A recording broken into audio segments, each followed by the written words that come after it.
하시고 우리와 함께 동행하여 주실 것을 감사드립니다. 오늘도 부족한 종을 단위에 세우셨사오니 오직 여호와의 은혜의 말씀만 대언하게 하시고 선포케 하여 주옵소서. 부끄러운 모습 십자가 감추어 주시고 오늘 우리 모두가 성령 안에서 한 마음으로 주의 말씀에 귀 기울여 듣게 하시고 주의 성령께서 진리의 영으로 선포하시며 깨닫게 하여 주시옵소서. 모든 은혜 여호와 하나님께 감사드리며 예수 그리스도의 이름으로 기도하옵나이다. 아멘. God is good all the time. 올 한 해도 하나님께서 여러분에게 선한 일들을 행하실 것을 믿습니다. 아멘. 명절 잘 보내셨습니까? 네, 맛있는 것 많이 드셨고요. 그래서 앞에서 보니까 여러분 아주 얼굴이 행복해 보입니다. 네, 조금 더 토실토실해진 것 같습니다. 이제 다이어트 들어가셔야죠. 오늘은 하나님 자녀가 누린 특권이라고 하는 말씀으로 함께 은혜를 나누고자 합니다. 지난주 우리는 믿음으로 사는 인생이라고 하는 주제의 말씀으로 함께 은혜를 나누었죠. 하나님을 우리는 끝까지 신뢰해야 한다라고 말씀을 드렸고, 신뢰하면 당연히 우리의 믿음에는 행함이 있어야 한다. 행함이 없는 믿음은 영혼이 없는 몸과 같이 죽은 것이라고 야고보서 1장에 분명히 말씀하셨죠. 그래서 우리가 하나님을 믿는 것, 주의 진리를 믿는 것 너무 중요한데 그 믿은 대로 행동하는 것이야말로 우리의 믿음이 진짜인 것을 하나님께 드러내어 드리는 것입니다. 증명하는 것이죠. 올 한 해 저와 여러분은 살아있는 믿음, 행함이 있는 믿음으로 큰 기도의 열매, 믿음의 열매를 맺는 한 해가 될 수 있기를 예수님의 이름으로 축복합니다.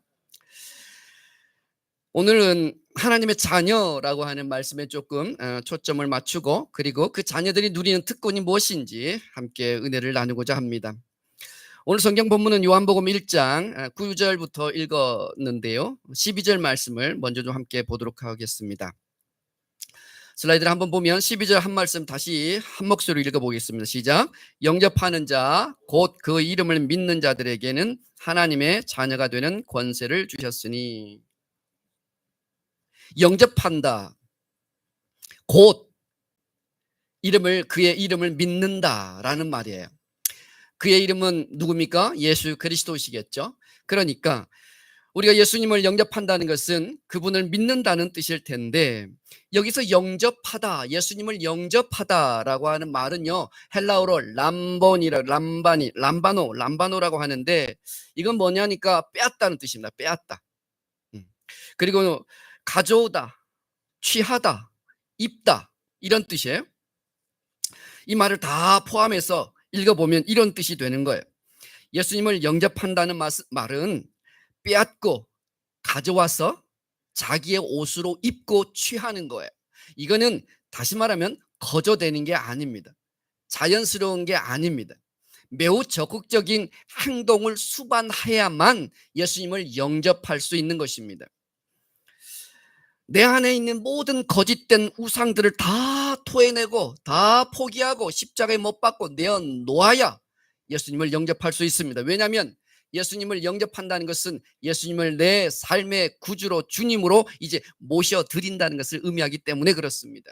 그러니 내 안에 그동안 내가 나의 우상으로, 나의 신으로 내가 믿고 의지했던 그 모든 것들을 다 포기하고 내어놓아야만 예수님이 내 안에 들어올 수 있잖아요. 그러니까 예수님을 영접한다는 것은 내 인생의 주인을 바꾸는 거예요. 그동안 내가 내 인생의 주인이었는데 이제는 예수님이 내 인생의 주인이 되어주세요 라고 하는 믿음의 고백이 바로 영접입니다. 그래서 내 방법 내려놓고 내 생각 내려놓고 이제는 예수님께서 무엇이라 말씀하시는지 예수님의 말씀을 쫓고 준행하며 순종하는 것, 이것이 믿는 자의 삶이 되는 줄 믿습니다. 예수님께서 말씀하시죠. 요한복음 14장 6절 말씀에 내가 길이다. 너의 방법이 길이 아니고 너의 생각과 계획이 길이 아니고 내가 길이 되어야 한다는 거예요. 내가 진리고 내가 곧 생명이다라고 말씀을 하시는 것이죠. 그러므로 예수님을 영접한다는 것, 예수님을 믿는다는 것은 매우 적극적인 노력이 수반되는 행위라고 생각을 하셔야 합니다. 그러니 예수님을 믿는 과정에서 늘 평탄하고 좋은 일만 있을 수 있다 없다? 없다. 평탄한 일만 있을 수는 없어요. 여러분 다 믿음의 고백을 다 하시지만 평탄하지 않을 때 여러분은 원망합니까? 감사하고 기뻐합니까? 말씀을 못한다는 것은 제가 이해하겠습니다. 형제 자매 간에 갈등이 있기도 하고 부모님의 반대를 무릅써야 할 때도 있고 직장에서 왕따를 당하거나 또는 불이익을 당하거나 또는 미움을 받기도 하죠.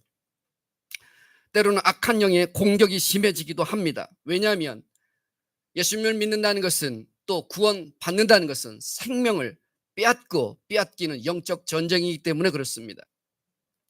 제가 복지관에서 사역을 할 때 어르신들 사역을 했거든요. 어르신들 신방하면서 복음 전도도 하고 영접기도 시켜드리고 그렇게 기도해드리고 그렇게 신방 사역을 하고 있었을 때인데 어느 날 어느 어르신께서 저한테 따뜻한 쌍화차를 대접하시면서 초대를 하셔요.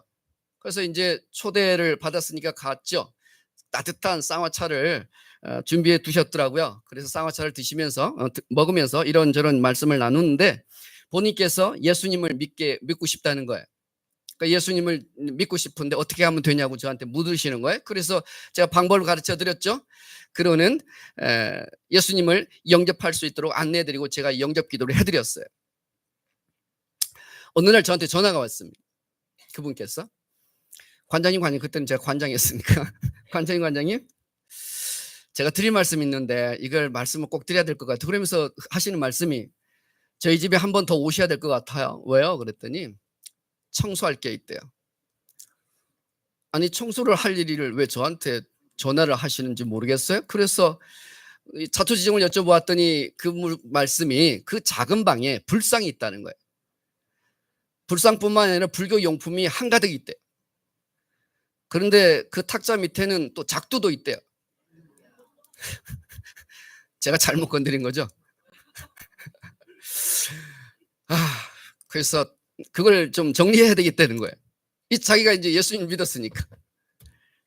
그래서 이제 저 혼자 힘으로는 안 될 것 같아가지고 교회 이제 목사님께 전화를 했어요. 제가 이제 신뢰하는 목사님께 전화해서 신방을 좀 가야 될 것 같습니다. 같이 가시죠. 이제 요청을 해서 같이 가서 신방 예배를 드리고 그날이 이제 영적 전쟁의 날이니까 선포하면서 그리고는 마대자리에다가 그 작은 방에 있는 불상들과 불교 용품들을 다 담는데 봉고차로 한 차에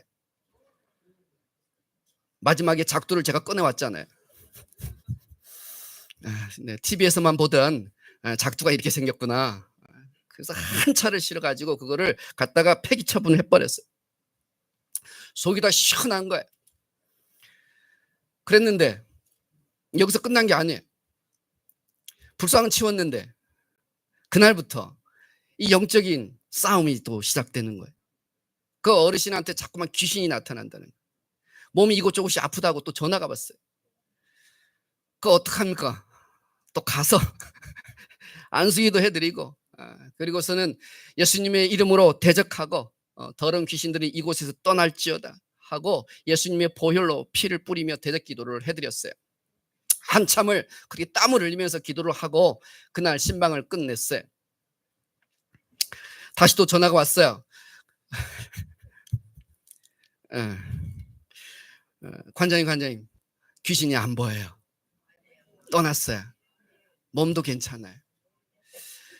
예수님을 영접한다는 것은 주인을 바꾸는 거거든요. 내 영적인 주인을 바꾸는 거예요.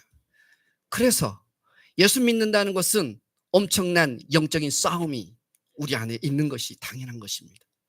사단은 우리의 영혼을 빼앗기 위해서 빼앗기지 않으려고 발버둥 치는 것이니까 당연히 이와 같은 영적 싸움이 있어야 마땅합니다.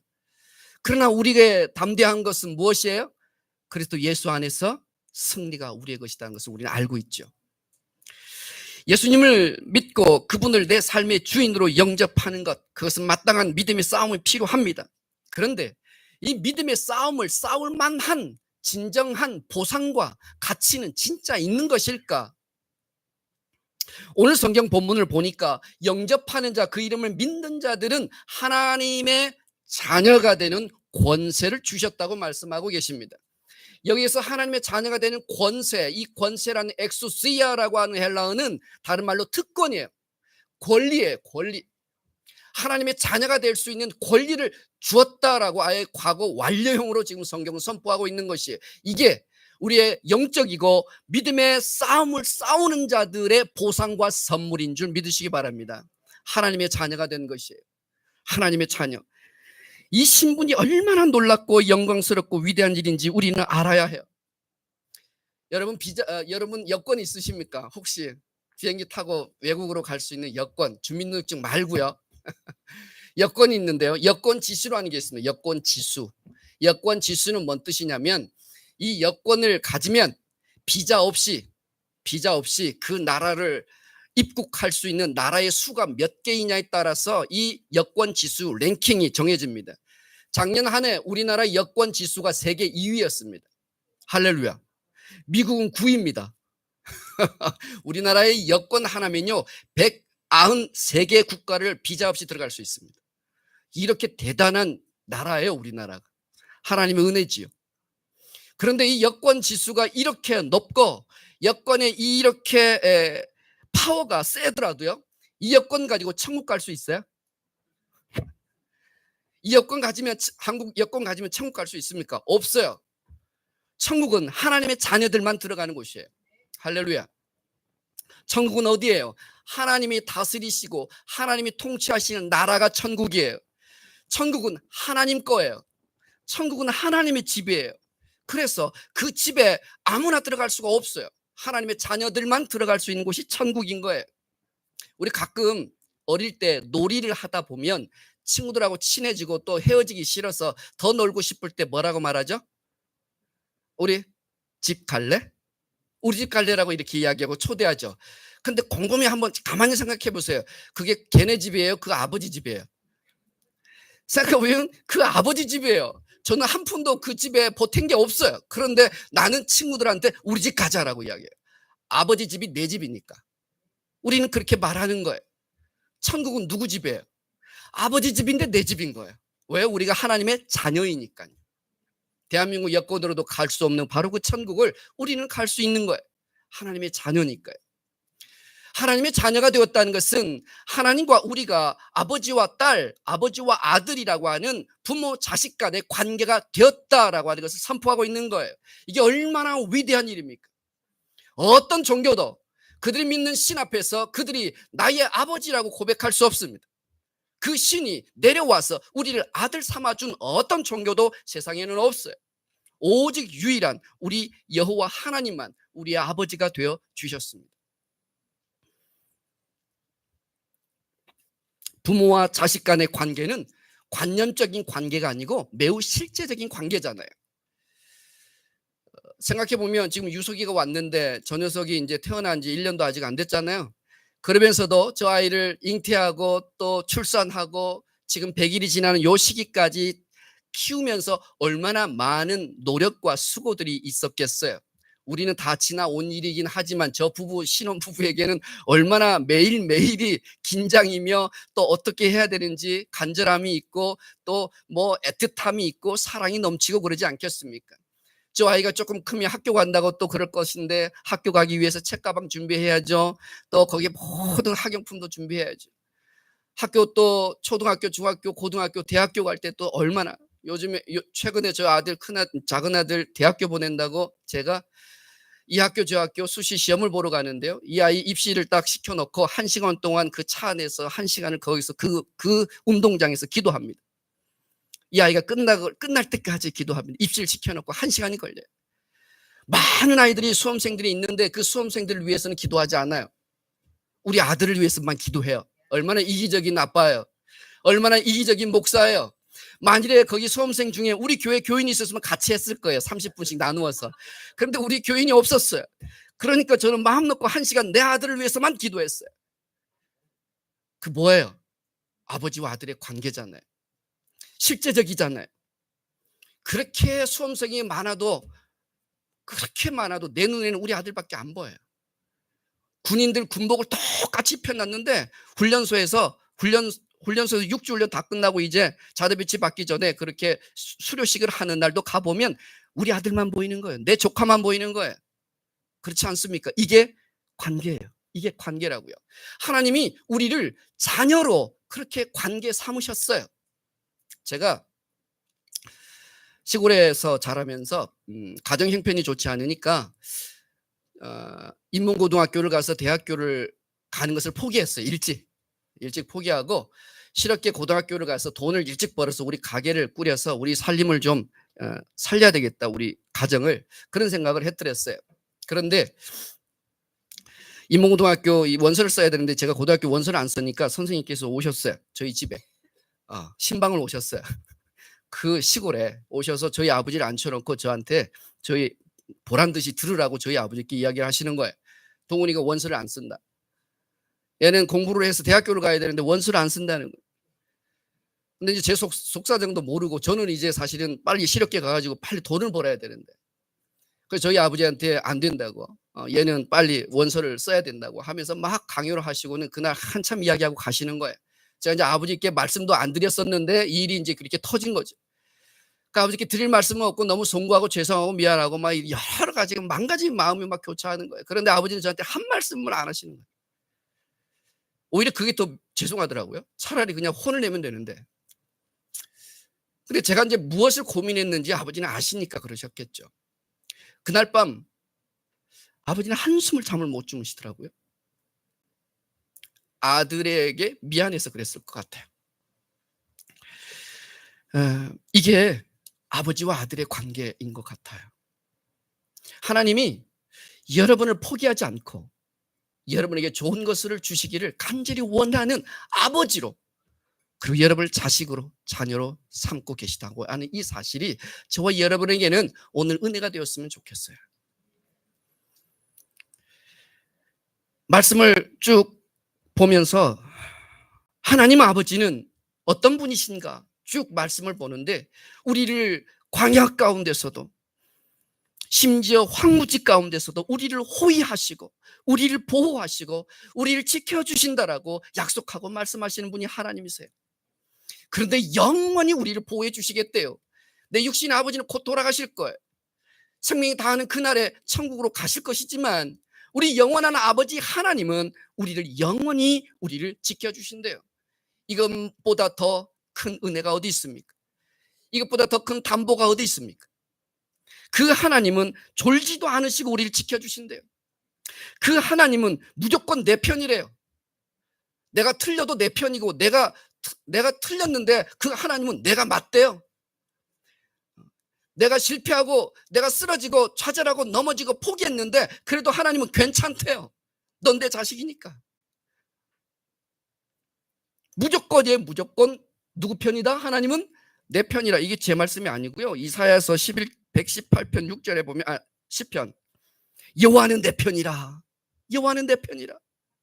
무조건 내 편이에요. 다른 사람이, 모든 사람이 적이어도 하나님이 내 편이면 내가 이기는 줄 믿습니다. 그래서 이 사랑을 특급 사랑이라고 말하는 거예요. 아십니까? 특급 사랑? 무조건이야. 태평양을 건너, 대서양을 건너, 인도양을 건너 네가 나를 부르면 언제든지 달려갈 거야. 무조건이야. 이게 하나님의 사랑이에요. 태평양, 대서양, 인도양이 문제입니까? 북극해와 남극해를 다 지으시고 나를 지으시고 나를 선택하셔서 아버지 되어 주셨다고 하는 이 사실이 우리에게 은혜가 아닙니까? 우리가 하나님의 자녀가 된 것은 그야말로 확실한 특권이에요. 이 특수한 부모 자식 간의 이 관계 때문에 죽을 뻔한 위기에서 살아난 기적 같은 이야기가 성경에 두 곳이 있어요.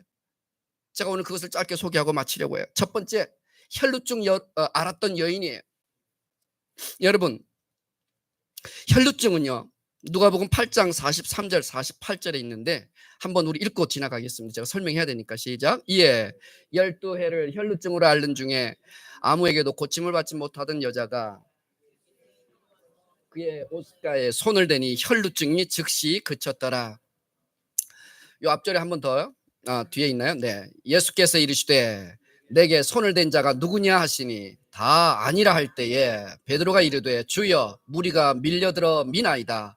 예수께서 이르시되 내게 손을 댄 자가 있도다. 이는 내게서 능력이 나간 줄 알미로다 하신대. 뒤는 없나요? 여기까지인가요? 시작. 여자가 스스로 숨기지 못할 줄 알고 떨며 나와 엎드려 그 손댄 이유와 곧 나은 것을 모든 사람 앞에서 말하니 예수께서 이르시되 딸아 네 믿음이 너를 구원하였으니 평안히 가라 하시더라. 12해 동안 혈루증을 앓은 여인 이야기가 나오는데요. 이 혈루증의 혈자는 피혈자입니다. 루자는 세다, 누수되다 이런 뜻이 있죠. 그러니까 세다란 뜻이에요. 셀루자예요. 그리고 증자는 증상 증자입니다.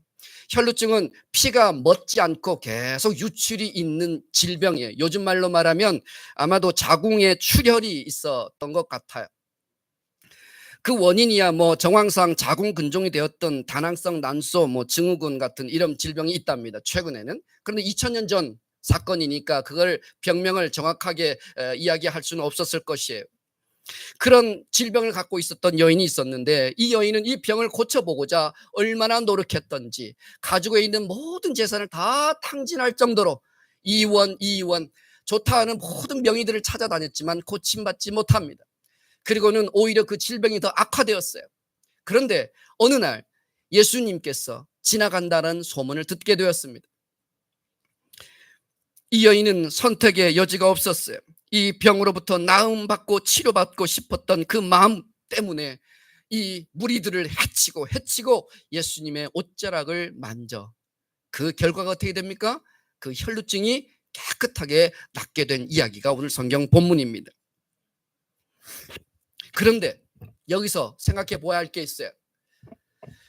이 여인이 혈루증 앓았던 이 여인이 예수님의 옷자락을 만졌는데 깨끗하게 나음을 입었는데 이것으로 끝났다고 생각했는데 주님께서는 내 옷을 누가 만졌느냐 라고 그렇게 공개적으로 내 옷을 만진 그 범인을 색출하기 시작합니다.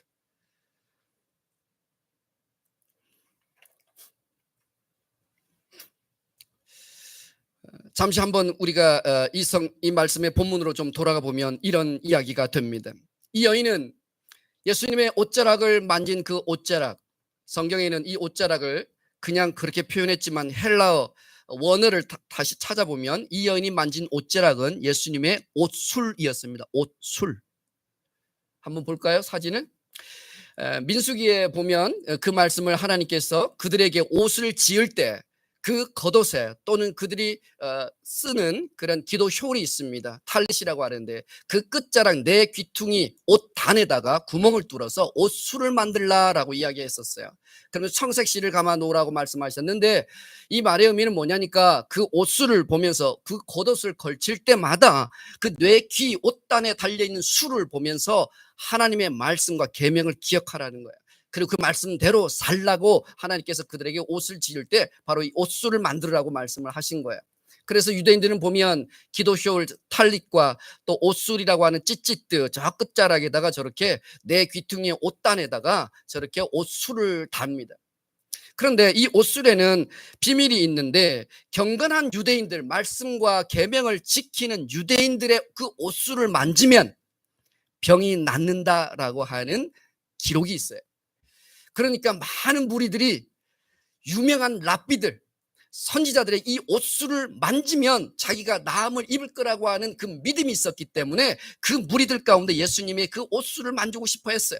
실제로 성경에는 많은 무리들이 그 옷술을 만짐으로 그들이 병을 낫다라고 하는 말씀도 기록해 두었어요. 예수님께서 자기 옷술을 만진 바로 그 범인을 색출을 하려고 하였을 때 이 여인이 주님 제가 만졌습니다 라고 말하면 될 것 같은데 이것이 결코 쉽지 않습니다. 쉬운 일이 결코 아니에요. 왜냐하면 혈루증이라고 하는 유출병, 피가 마르지 않은 이 질병은 유대 사회에서 율법에 그것은 부정한 질병으로 분류해 두었었기 때문에 그렇습니다. 그래서 이 여인이 제가 그랬어요 라고 말하는 순간, 그렇게 자수하는 순간 이 여인은 율법에 의해서 돌에 맞아 죽어야 합니다. 왜냐하면 자기 자신뿐만이 아니라 예수님 선지자로 여겼고 랍비로 여겼던 그분의 옷술을 만졌기 때문에 그분을 부정하게 한 것이에요. 또 하나, 많은 무리들을 해치고 지나가는 순간 그 많은 사람들에게 부정하게 한 거예요. 그래서 이 여인은 제가 그랬어요 라고 말하는 순간 돌에 맞아 죽어야 하는 율법의 처벌을 받을 수밖에 없었던 거예요. 또 하나, 이 여인이 자수했을 때 살아남을 수 없어. 절대로 그 살아남을 가능성이 제로일 수밖에 없는 이유 하나는요, 이 옷술은요, 구약시대에도부터 지금 신약시대에 이르기까지 직계 가족만 허락 없이 만들 수 있었습니다. 왜냐하면 이 옷술은 그 사람의 권위를 상징하고 그 사람의 신분 그 자체를 의미했기 때문에 이 옷술을 아무나 만지게 하지 않았어요. 심지어 이 기도쇼린 탈릿과 또는 찌찌찌뜨 같은 것은 나중에 자손들에게 물려주는 그런 용품이었거든요. 그러니까 직계 자손들 외에는 이것을 함부로 만지면 안 되었던 거예요. 그런데 이 여인은 누구예요? 예수님의 친족인가요? 직계 가족은커녕 이종사촌도 아니고 팔촌도 아니에요. 아무런 관계가 없었어요. 그러므로 특히나 선지자였던 여겼던 이 예수님의 이 찌찌뜨, 이 옷술을 무단으로 만진 이 여인이 자기가 범인이라고 자수하는 순간 이것은 결코 용납될 수 없는 죄에 해당되었기 때문에 내가 그랬어요라고 마땅히 말을 할 수가 없는 거예요. 이 여인은 이랬던 거예요. 이 여인은 이 사실을 잘 알고 있었어요. 그래서 이 여인의 본래 계획은 이거였어요. 치고 빠지기. 몰래, 남몰래 얼른 가서 예수님의 그 찌찌뜨인 옷술을 얼른 만지고 병을 나으면 할렐루야 하고 도망치려고 했던 거예요. 근데 그게 되었습니까? 모든 사람은, 아니 사람들이 이렇게 밀치는데 주님, 누가 주님의 옷자락을 만집니까? 베드로가 그렇게 이야기했음에도 불구하고 아니라 내 능력이 나아갔음을 내가 아노라. 누가 내 옷을 만졌느냐라고 굳이 그 상황에서 법인을 색출하시는데 이 여인이 더 이상 숨길 수 없게 된 거예요. 예수님이 분명히 그 사실을 알았기 때문에 그렇죠. 부정한 여인이라는 수치심, 그리고 많은 사람을 부정하게 했다는 이 죄의식 가운데 군중 앞에 자기 자신을 드러낼 수밖에 없었던 순간이 찾아온 거예요. 그래서 이 여인은 예수님 앞에 무릎을 꿇고 자신이 그랬노라고 자수를 하게 되죠. 그런데요, 누가복음 8장 48절 말씀에 보면, 읽어보실까요? 시작. 예수께서 이르시되 딸아, 네 믿음이 너를 구원하였으니 평안히 가라. 누구라고 말하고 있어요? 딸아. 예수님이 이 여인을 살려준 그 한마디가 뭐예요? 딸아, 너는 내 딸이다. 너는 내 딸이므로 내 이 찌찌뜨인 옷술을 당연히 허락 없이 만질 수 있다. 모든 사람들이 그 여인을 정죄하고 그 여인을 돌로 쳐 죽이려고 하는 바로 그 순간 이 여인을 구원하고 살리는 예수님의 말씀 한마디, 너는 내 딸이다. 자식만이 그 옷술을 허락 없이 만질 수 있었던 이 사실을 주님은 너무나 잘 알고 계셨어요. 이 여인을 구원하고 이 여인이 병으로부터 나음을 입었다는 것도 주님은 아셨어요. 이 여인을 이제 생명을 살릴 수 있는 방법 한 가지, 너는 내 딸이야. 아무도 이 여인을 건드릴 수 없어. 누구도 이 여인을 저주받은 자로, 이 여인을 부정한 자로 말할 수 없어. 이 아이는 내 딸이니까. 주님이 이 여인을 살리는 말 한마디는 바로 딸이었습니다. My daughter, 나의 아들아, 나의 딸아. 누가 뭐라 해도 난 네 편이야. 나는 너의 아버지야. 너는 내 딸이요, 내가 포기할 수 없는, 내가 너를 잊어버리지 못할 나의 아들. 바로 하나님, 예수님은 그 여인의 정체성을 당신의 딸로 그렇게 선포하시고, 그를 굳이 모든 사람들 앞에 누가 내 옷을 만졌느냐고 말씀하신 이유는 모든 사람 앞에 그 사실을, 이 여인이 이제는 나의 딸이 되었음을 그렇게 선포하고 선언하여 그들 모두에게 알게 하시려고 그렇게 그 여인을 찾았던 것이에요. 하나만 더 잠깐 볼게요. 탕자가 죽지 않고 살 수 있었던 이유 하나가 있었습니다. 제가 시간이 없어서 그때 말씀 못 드렸는데요. 누가복음 15장 우리가 잃어버린 탕자의 비유, 집 떠난 탕자 이야기를 아마 드렸을 거예요. 그런데요, 이 성경 본문을 가만히 보시면요, 15장 20절 한 절만 읽어보겠습니다. 시작. 이에 일어나 아버지께로 돌아가니라. 아직도 거리가 먼데 아버지가 그를 보고 치근히 여겨 달려가 목을 안고 입을 맞추었다. 여러분, 저는요, 저희 아버님이 90이 지금 넘으셨는데 평생 아버지가 달리기 한 것을 못 봤습니다. 아침에 출근하는데 이 말씀 본문 때문에 곰곰이 생각해 봤는데 우리 아버지가 달리기를 한 적을 한 번도 못 봤어요. 운동회 때도 저하고 손잡고 달리기 한 적이 없는 것 같아요. 여러분 어떻습니까? 여러분의 아버지의 기억을 한번 되살려 보십시오. 막 급한 일이 생겨가지고 뭐 놓치고 떠난 버스 잡기 위해서 뭐 달려가신 것을 보셨는지는 모르겠지만 다른지를 웬만하면 하지 않습니다. 우리 어른들은. 그렇지 않습니까? 모르죠. 이제 유소희가 아장아장 걷고 다니는데 할아버지께서 얼른 쫓아가서 안으시려고 뛰어다니시는 이제 지도 목사님 모습을 볼 수도 있을 텐데 저는 한 번도 보질 못했거든요. 유대 사회도 똑같습니다. 유대 사회도요. 아버지가 특히나 이 본문에는 많은 종들을 둔 아버지였잖아요. 많은 종들을 둔 그 아버지, 위험 있는 그 아버지가 뛴다는 것은 경박한 일입니다. 절대 그럴 수 없어요. 그럴 일이 없어요. 그런데요. 여기에 뭐라고 돼 있어요? 달려갔다 돼 있죠. 이 달려간다는 것은요. 그냥 어슬렁어슬렁 빠른 쟁걸음으로 간 게 아니고 진짜 뛰어간 거예요. 전력 질주한 거예요. 헬라 원어를 보면요. 경기장에서 선수들이 막 힘을 다하여 뛰는 거예요. 전쟁터에서 적군을 향하여 달려가는 것. 이것이 바로 여기 원어의 의미예요. 그러니까 이 아버지는 이 아들이 저기 마을 어귀에서 나타났을 때부터 뛰기 시작했어요. 도대체 100m가 200m가 아마 10초 안에 아마 끊었을 것 같아요. 왜 그런지 아십니까? 아버지가 괜히 그 아들을 보고 싶어서가 아니에요. 착각하시면 안 돼요. 여기 비밀이 있어요. 구약의 율법 때문에 그렇습니다. 구약의 율법에는요. 내 가정의 자녀 중에 말 안 듣는 아이들이 있을 수 있지 않았겠습니까? 옛날에도 말 안 듣는 아이들이 있었을 거예요. 폐역하고 불순종하여 그 사실을 마을의 장로에게 가서 일러 바치면요. 그 장로가 나서서 모든 동네 사람 불러 그 불효한 그 자식을 불러다가 돌멩이를 던져서 그를 사형에 처하는 법이 있었습니다. 아버지가 이렇게 뛴 이유가 있어요. 뭐예요? 장로들의 눈에 띄기 전에 내가 먼저 발견해야만 내 아들을 살릴 수 있거든요. 그래서 마을 어귀 저기에서 보이는데 장로들이 보고 그를 돌로 쳐 죽이기 전에 저 아들을 내가 살려야 되니까 이 아버지가 체면 무시하고 막 다름질을 한 거예요. 왜요? 내 아들을 살려야 되니까. 내 재산을 다 탕진한, 그래서 인생의 실패 경험한, 아무것도 빈손으로 돌아오는 그 터덜터덜하고 거지처럼 된 그 아이를 살리기 위해서 이 아버지가 뛰는 거예요. 아들을 살리기 위해서. 다른 이유가 아니에요. 다른 조건이 아니에요. 내 아들이니까요. 사랑하는 여러분, 여러분은 하나님의 아들이요 하나님의 딸인 줄 믿으시기 바랍니다. 이것은 세상에 그 어떤 것으로 바꿀 수 없고 살 수 없습니다. 구할 수 없어요.